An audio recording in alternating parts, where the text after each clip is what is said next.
You didn't build a life here, Tessa. You were just convenient. Until you weren't. Those were my father's words, spoken during my 30th birthday dinner, while I was still holding a $9 vanilla cake that never got its candles lit. No celebration, just an eviction notice dressed up as growth. If you've ever been treated like a convenience, used, drained, then discarded by your own family, stay. Because this story isn't just mine. It speaks for everyone who's ever been pushed out of the very place they once called home. The house looked the same as always. Beige siding, porch light still flickering like it had been for 2 winters. Familiar, and yet I stood at the threshold like a stranger holding a peace offering wrapped in grocery plastic. I pushed the door open. No one came to greet me. From the kitchen, the heavy scent of pot roast wafted out. Mom's special, though it didn't smell like it was made for me. I slipped past the living room, slid the cake behind the fruit bowl on the counter. I didn't want it to be a spectacle. Just a slice, maybe. A nod to 30 years of breathing. Dad sat at the head of the table, reading something on his tablet. His wireframe glasses caught the light like armor. Mom was already seated, spooning carrots onto a plate. The silence wasn't new, but tonight it held a different shape. Sharp. Heavy. "Dinner's hot," she said, still not looking up. I nodded, took my seat across from them. My chair creaked louder than expected. Dad cleared his throat. We passed the dishes like strangers in a waiting room. I didn't mention the cake. I waited for someone to say happy birthday, or at least acknowledge the date. But the only sound was the knife sawing through roast, like it was cutting something else entirely. Then Dad set his fork down. "We've talked, and we think it's time you found your own place. End of the month." It landed like a punch with no warning. I blinked. "What?"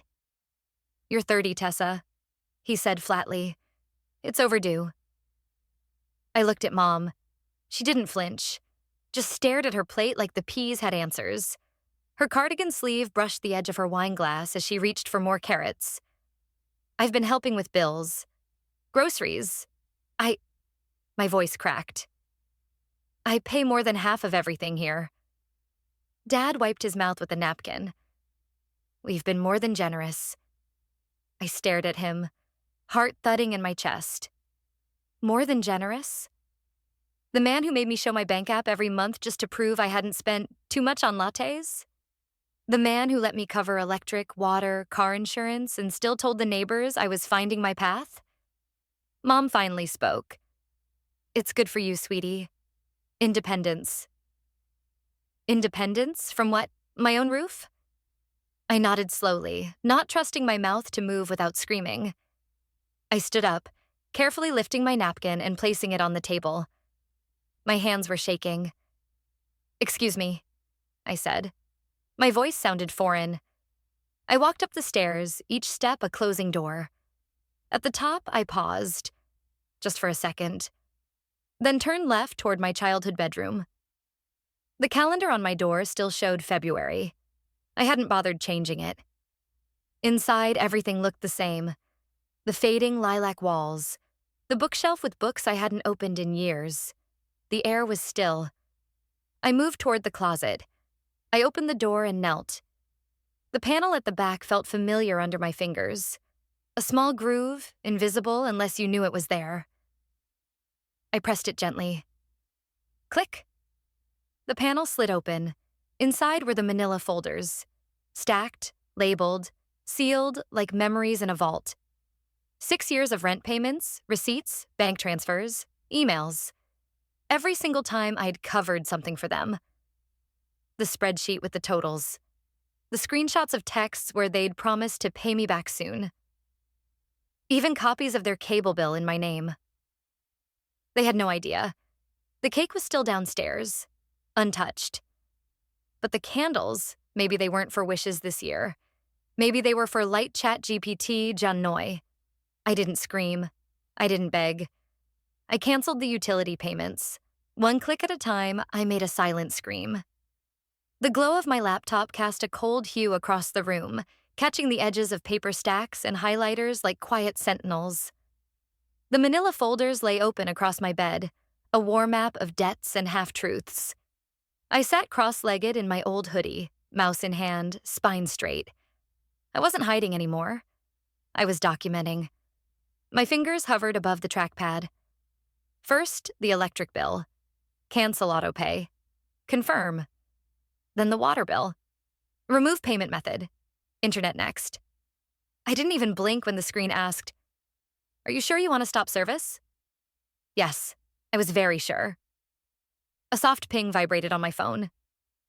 Dad, internet down? Mom, weird, the car insurance won't go through. Did you change something? I didn't reply. I stared at their words like artifacts, detached, almost clinical. I clicked into a spreadsheet I'd started in 2023. That was the year Dad screamed at me over a declined grocery card. His, not mine. I'd used it to pick up food for them while he was recovering from knee surgery. At checkout, it bounced. When I told him, he didn't say thank you for covering. He launched into a lecture about fiscal responsibility and called me a walking expense. That night, I began collecting receipts. Always keep records, Tessa. One day, you might need them. His own advice. He should have known better. I reached for the red tabs, mortgage payments I'd made while they were between jobs. Green tabs for groceries, blue for utilities, yellow for car insurance, auto repairs, even the landscaper's tip that Dad never reimbursed. My phone buzzed again. Nancy Bennett. Did you mess with the gas account? We got a late notice. I stared at the message, then turned the phone face down. Let them stew. I opened my email client. Labeled drafts blinked in neat rows, each with attachments, screenshots, transaction logs, timestamps. Some were addressed to Gerald Bennett, others to Nancy. A few to my own Gmail, subject line, legal backups. Then came the big one. To Pastor Michael Dawson. Subject, 2020 to 2025. The cost of family body. Please find attached the requested documents and a personal statement. I know you always saw the best in people. This time, I hope you'll see the rest. I didn't hit send, not yet. But it was ready. I pulled out one last folder. Sunday. It read in black ink. Inside were transcripts from when Mom had helped with my student loan refinancing. A sticky note marked a discrepancy, one I hadn't noticed until recently. She'd used my signature on a document I never saw. I sat back. Was it sabotage? I didn't cry. I didn't feel the sting behind my eyes like I used to. I just folded the note gently and placed it back. My phone lit up one last time. Mom, I don't know what you're doing, but it's cruel. I picked up the phone, stared at her words, and pressed the power button. Screen black. Silence. Then I opened the folder labeled Sunday again and began highlighting. Pastor Dawson holds the envelope with both hands like scripture. Some truths, he said. Need no sermon. The church felt heavier that morning, not in crowd size, but in anticipation. Eyes darted, programs rustled without being read. The pews creaked louder, as if the old wood, too, sensed something was about to snap. I sat near the back beside Uncle Frank, who nodded once when I arrived and hadn't said a word since. His presence was comfort enough. I watched Dad in the front row, straight-backed, one arm slung along the pew like it was his living room recliner. Mom beside him, lips pressed in a neutral line, her purse clasped so tight her knuckles had turned white. Their usual spot, left aisle, second row, seemed colder now. The pew next to them sat empty. No one wanted to be that close. Pastor Dawson stepped up to the pulpit without his usual Bible. Instead, he held a thick manila envelope, creased, taped, bulging at the sides. Mine. He didn't open with a hymn, didn't ask us to stand. Instead, he laid the envelope gently on the podium, his hand lingering there like it held the weight of more than paper. This week, a member of our community brought something to my attention. It wasn't gossip. It wasn't accusation. It was simply documentation. He opened the envelope, pulled out the first page. Mortgage payments for 2021, $1,450 monthly. Paid by Tessa Bennett. A few heads turned. 2022, utilities. Internet, gas, electric, all under Tessa's name. A buzz began in the pews behind me. Rustling, throat clearing, the subtle sounds of doubt being replaced by attention. Groceries, car insurance, home repairs, 6 years of financial records, line by line. He looked up, not at me, but at Dad. Gerald shifted, coughed once. Pastor, with respect, that's not the full story. Pastor Dawson didn't flinch. Then I suggest you bring yours next Sunday. This is the story I was given, in print, in detail. A chill passed through the sanctuary. Even the stained glass windows with their saints and angels seemed to blink slower. Dad sat back, his jaw set. Mom leaned toward him, whispering something no one could hear. But whatever it was, it didn't stop him from shooting a glare toward the back of the church. I didn't meet it.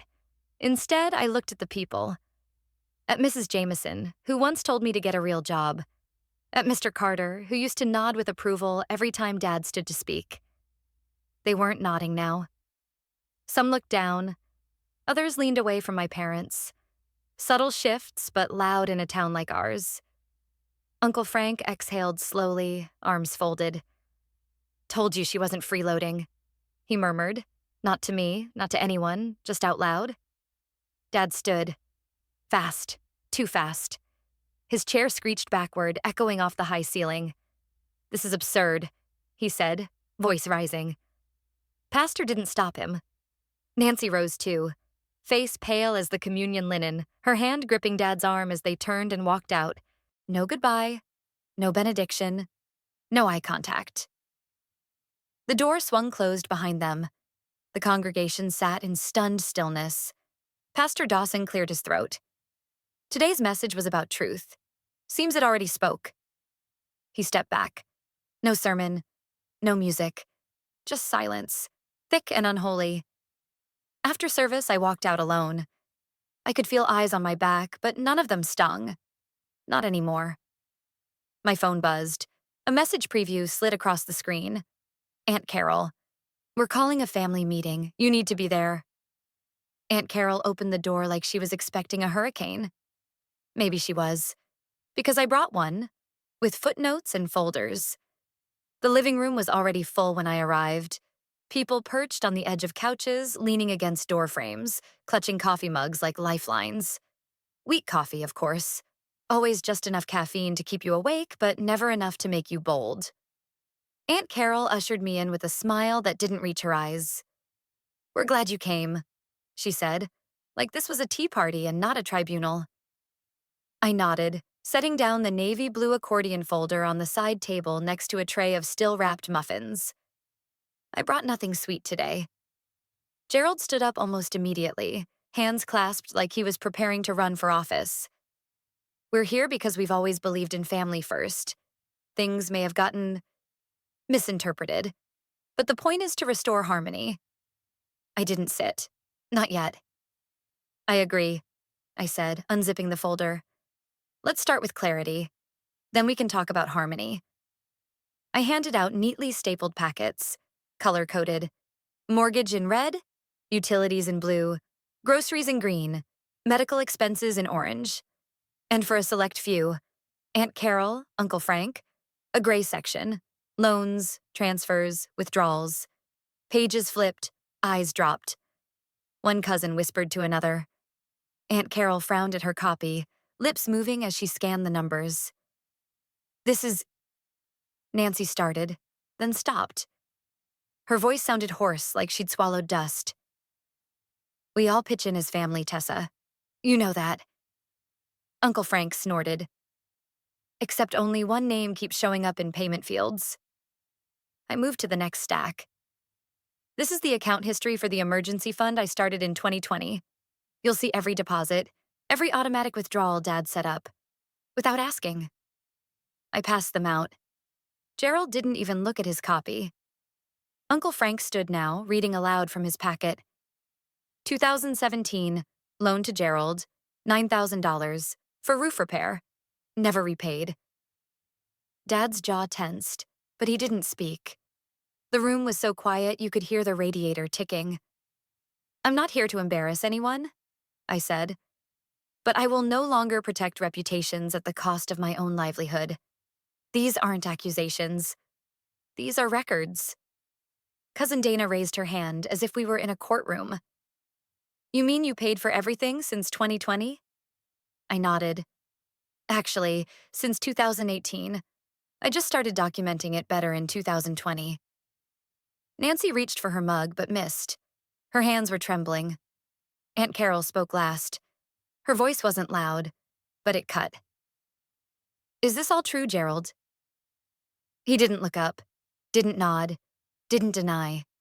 His silence was louder than any confession. I closed the folder. This one's for your records, I said, placing the last manila file, untouched, unopened, on the coffee table. It's tab read Inheritance Contingency. Then I turned toward the door.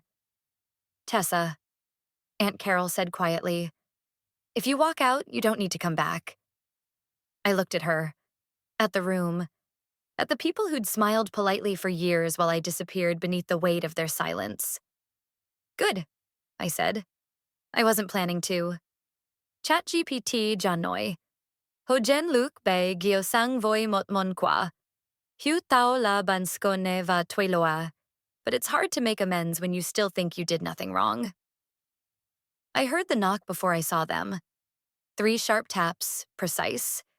Like he was still announcing himself in boardrooms. I didn't answer right away. I just stood in the kitchen of Denise's apartment, watching the sunrise spill gold across the white cabinets. Peaceful. The kind of morning that made breathing easier. Denise looked up from her coffee. Want me to pretend you're not home? I gave her a small smile and walked to the door. I want to see what apology looks like in a pastry box. When I opened it, there they were. Gerald in his stiff gray jacket, Nancy beside him in an overworn sweater that hung like defeat. Between them, a bakery bag with olive and thyme stamped in cheerful green letters. Tessa, Dad said, like he was about to launch into a speech. We've been talking. We think it's time to put this behind us. I leaned against the doorframe. This? He held out the bag. Let's sit. Talk? Maybe unlock those accounts. Restore things. We're willing to forgive this tantrum. I didn't reach for the scones. A tantrum, I said, voice calm. Is that what you call 6 years of theft? He flinched, barely, but I saw it. No one stole anything. We were all in this house together. We contributed in our own ways. Name one, I said. Nancy stepped forward then. Her voice trembled. We're still your parents. That has to mean something. It did, I said quietly. For a long time, it meant I chose to stay, pay, protect, until it meant I lost pieces of myself every month. She began to cry. Not loudly, not the kind that begged attention. The kind that came from realizing too late that something had slipped through your fingers and you didn't even feel it go. Denise emerged from the hallway, robe tied tight, holding a cup of coffee in both hands. She didn't say anything until she reached my side. I asked you to move in last year, she said softly. You weren't ready then. You are now. I looked at her, at the way she didn't try to take over the conversation, just let her words land and stay. Gerald stepped forward, tone shifting like he'd remembered a better strategy. We're willing to forget all of this happened. No hard feelings, no lingering grudges. But we need things to go back to normal. That means... No, I said. He stopped. You're not sorry, I continued. You're scared. Scared of what people know now. Scared of losing the version of yourselves you worked so hard to sell. But me? I don't need your forgiveness. I needed your honesty. Years ago. I turned and opened the door wide. He blinked. You're letting us in? No, I said. I'm letting you out. They stood there for a moment. just long enough for the heat to leave their cheeks and settle into something like resignation. Then they stepped back, walked toward the stairwell without another word. I didn't close the door right away. I watched the empty hallway for a few extra seconds, let myself feel the stillness they left behind. My phone buzzed on the counter. Pastor Dawson. This Sunday's message is titled, Truth in the Light. I think you'll want to be there. My new apartment smells like fresh paint and possibility. The only thing I left behind was a debt I never owed. The sun poured through the east-facing windows like an open invitation. It hit the laminate floors and bounced off white walls I'd chosen myself. No faded wallpaper from the 80s. No passive-aggressive framed quotes about gratitude. Just space. Mine. The mattress sat directly on the floor for now, and the shelves were only half filled. But there was a kettle whistling on the stove, a rug that didn't hide a stain, and silence that didn't carry tension. Everything here whispered one truth. I started over. On my own terms. Uncle Frank arrived first, holding a little cardboard box like it was a treasure chest. Thought you might need a keychain, he said, handing it to me. I opened the lid. A small silver house glinted up at me. Simple. Solid. Figured you've earned the right to call someplace yours, he added, voice rough but eyes soft. Denise came next, arms wrapped around a lush pothos plant. Low maintenance, she said, placing it on the windowsill. But it grows wild if you let it. Sound familiar? I smiled, brushing a finger along its leaves. That's the plan. We drank tea out of mismatched mugs. One of them still had a thrift store tag on the bottom, and listened to the city hum beneath us. It didn't matter that the place was small or that the furniture came from discount warehouses. It breathed easier than anywhere I'd lived in a decade. On the kitchen table sat a manila envelope. I slid it toward me. The label read, Future Open Monthly. Inside was the seed I'd planted back when I was still pretending everything was fine. My business plan. Detailed, color-coded, and ruthless in its practicality. Financial coaching for women in transition. Women like me, who'd lost years to obligation, to silence, to being told they owed something just for existing. I didn't need revenge. I needed a blueprint. And here it was. My phone buzzed. A message from Mom. Nancy Bennett. Your father's health is declining. We need you. I stared at it. For a second, just a second, something pulled. Muscle memory. Daughter instinct. Then I set the phone face down without reading the rest. Not my crisis. Not my cost. Instead, I logged into my new bank account, my name, my routing number, and made my first deposit from my freelance check. Every cent of it mine. The door knocked. A woman stood outside, maybe early 40s, holding a bundle of paperwork and embarrassment. Hi, she said, shifting awkwardly. I'm across the hall. My daughter just got into some credit card trouble. Someone mentioned, you might know a thing or two? I looked past her into the hallway, the light soft behind her silhouette. Then back at her, steady. I smiled. Come in. Let's talk. What began as silence and dismissal ended with truth, measured, deliberate, and undeniable. In a family where financial control was masked as love and compliance was mistaken for gratitude, one woman rewrote the script. Tessa didn't seek revenge in fire or fury. She answered betrayal with records, met gaslighting with math, and stood taller with every file she unsealed. The ones who had once held the keys to her life now found themselves locked out, not out of spite, but out of consequence. Gerald and Nancy weren't destroyed. They were simply seen for who they had always been. And being seen without the shield of illusion was, in the end, the sharpest justice of all. Yet Tessa's victory wasn't just about walking away. It was about walking into something better. A quiet apartment. A planted pothos. A plan. Her story whispered to others like her. You can set boundaries without burning down your soul. You can leave, rebuild, and choose who gets access to your peace. When injustice is met with unwavering courage, the final verdict can echo through a lifetime. Truth Even when quiet, always carries weight. And some doors, once shut, don't deserve to be opened again.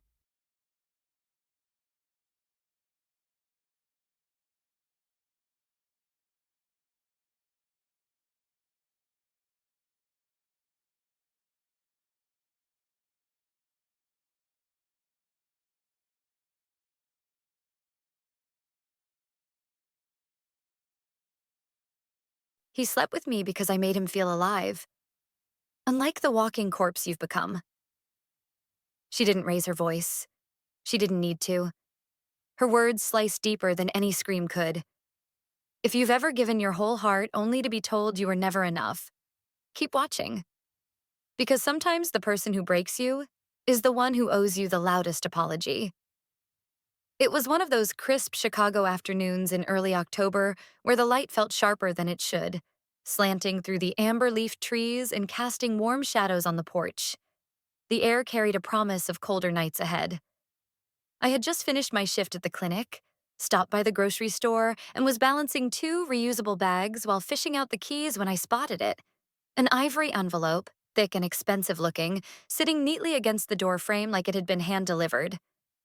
I nudged it inside with my foot, unlocked the door, and called out, "I'm home." Lily didn't respond, probably lost in her math homework again, but Noah came thudding around the corner in his socks, arms open for a hug. "Mom, guess what? My volcano model actually erupted today. Like, really?" "That's amazing, sweetie." I kissed the top of his head and set the bags down. "Did you take pictures?" He nodded proudly. Mr. Chase filmed it for the school website. I smiled, tousling his curls. Then my eyes fell back to the envelope. It had slid beneath the shoe rack, just the corner peeking out like it was shy. I pulled it free, and my heart did this odd half-stutter as I read the embossed names: Chloe Bennett and Nathan Hale.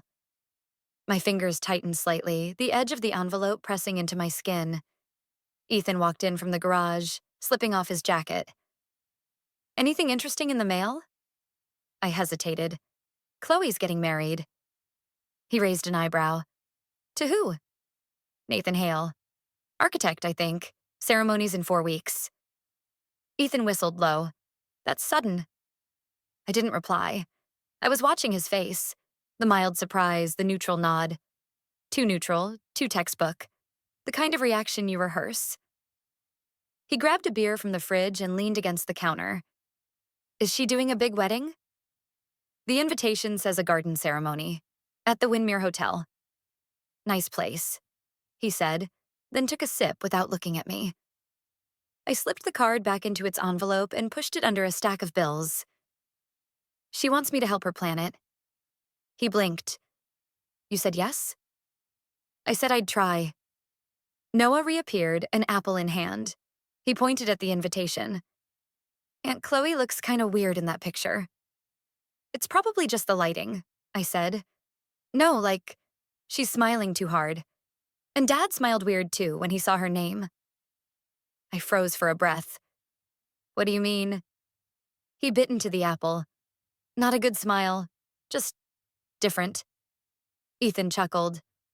"You're too observant for your own good, kiddo." Noah shrugged and padded off, leaving a silence that hummed louder than any answer. That night, while folding towels in our bedroom, I let my thoughts drift backward. 10 years, maybe more. Chloe at 10 years old, tiny and trembling, clutching a worn plush rabbit in one hand and my wrist in the other as she stepped into our house for the first time. Our parents had told me she was family now. No questions, no doubts. There had been whispers, of course, relatives who muttered about bad blood and problem kids. But I silenced them with my loyalty, with my certainty that if we gave her love, she'd thrive. And she had. Beautiful, bright, effervescent Chloe. And now she was getting married. I walked into our room. Ethan was already in bed, one hand behind his head, the other holding his phone. The glow from the screen illuminated his jawline. I watched him for a beat too long. "What are you looking at?" He lowered the phone just slightly. "Instagram. Work stuff." I walked around to my side of the bed, sat down, and tilted my head. May I see? He blinked. It's just the guys sending progress photos from the Ridgeway site. I reached almost playfully for the phone. He locked it with a flick of his thumb and placed it face down on the nightstand. Nothing interesting, I promise. My stomach turned. He leaned over and kissed my temple. You're reading too much into things again. I didn't say anything. The next day, I met Chloe for lunch at that little cafe near the Riverwalk. She glowed,